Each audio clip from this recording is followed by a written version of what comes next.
Hello student, welcome and very very good morning to you. আজ তোমাদের কাছে আলোচনা করব 31 থেকে 40 পর্যন্ত এমসিকিউ সমাধান।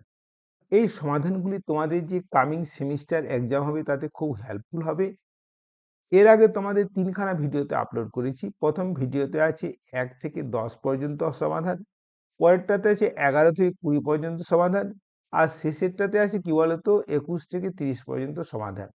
এই ভিডিওতে তোমাদের দেখাবো 31 থেকে 40 পর্যন্ত সমাধান।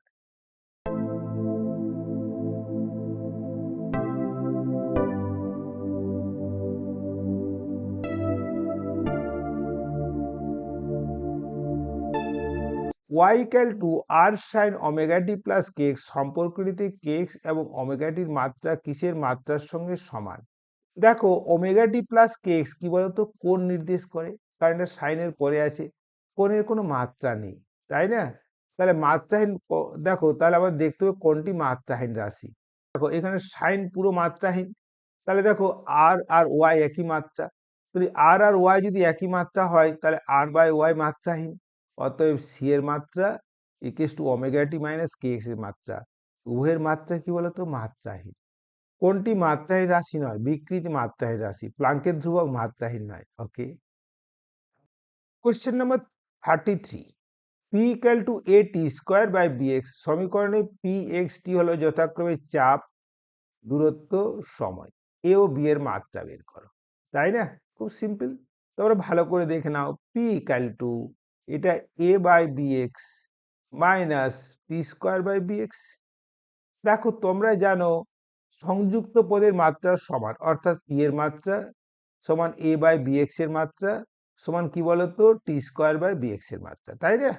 তাহলে দেখো এ বাই বি এক্স এর মাত্রা সমান পি এর মাত্রা, পি মানে কি বলতো চাপ, M L minus one T minus two, আবার এক্স এর মাত্রা এল আছে, মাল্টিপ্লাই করে দাও। তাহলে এ বাই বি এর মাত্রা হলো M L minus one T minus two into L. দেখো এই এল আর এই এল কেটে যাচ্ছে, তাহলে কত হলো এম টি মাইনাস টু হলো এ বাই বি এর মাত্রা। কোন অপশন? ডি এর অপশনটা কারেক্ট। 34, বৃত্তাকার পথে ঘোরার সময় কোনো সাইকেল আরোহী যদি উলম্বের সঙ্গে থিটা কোণে হেলে যায় তবে ten theta equal to V square by R G. এখানে ভি আর জি হলো যথাক্রমে আরোহীর দ্রুতি, বৃত্তাকার পথের ব্যাসার্ধ এবং অভিকর্ষজ ত্বরণ। কোন বিবৃতিটি সঠিক? সমীকরণটি সংখ্যাগতভাবে সঠিক কিন্তু মাত্রাগতভাবে সঠিক নয়। না, দুটোই সঠিক। সমীকরণটি মাত্রাগতভাবে সঠিক কিন্তু সংখ্যাগতভাবে সঠিক নয়। না না না, ইয়াস, সমীকরণটি সি এরটা দেখো, সমীকরণটি সংখ্যাগতভাবে ও মাত্রাগতভাবে সঠিক। কারণ দেখো ভি স্কোয়ার বাই আর জির মাত্রা কি বলতো মাত্রাহীন, আবার ট্যান থিটা মাত্রাহীন।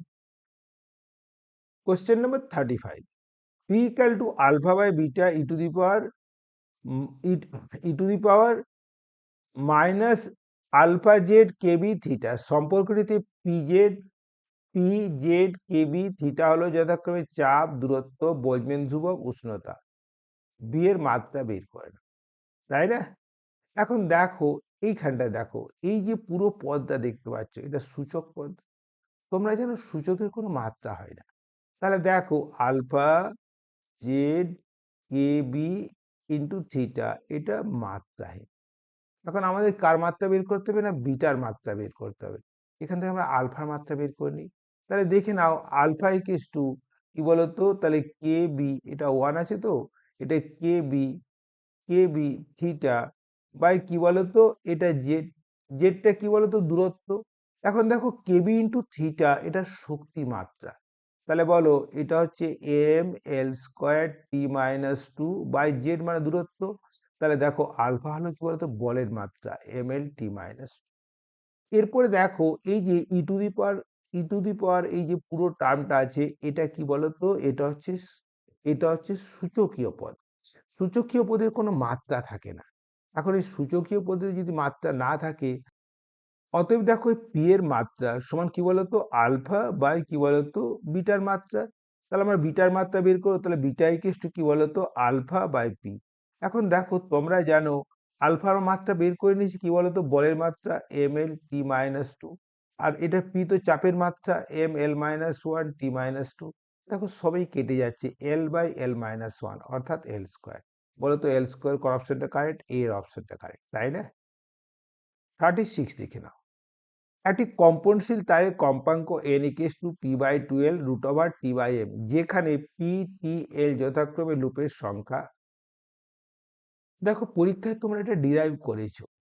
এখানে দেখো এন কম্পাঙ্ক, পি কি বলতো লুপের সংখ্যা, এল দৈর্ঘ্য, আর টিটা টান, আর ভরটা কি? ভরটা হচ্ছে এই, আর আর আর এমটা কি বলতো? এমটা হচ্ছে একক দৈর্ঘ্যে ভর। আর একক দৈর্ঘ্যে ভর মানে কি বলতো? ভর বাই দৈর্ঘ্য। অর্থাৎ কি বলতো? এই বি এর অপশনটা কারেক্ট।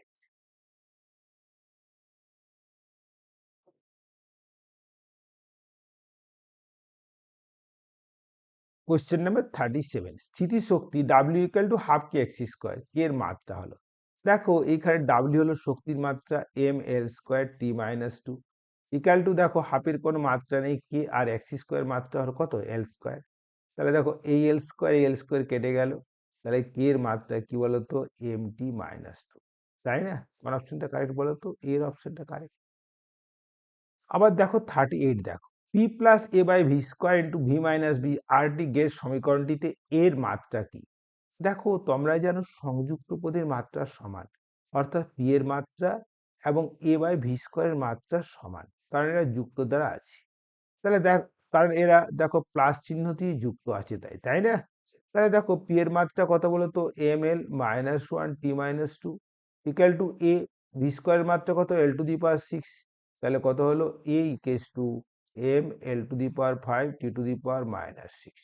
ওকে, তাহলে এর মাত্রা কত হলো বলতো? M L to the power five T to the power minus six. ঠিক আছে।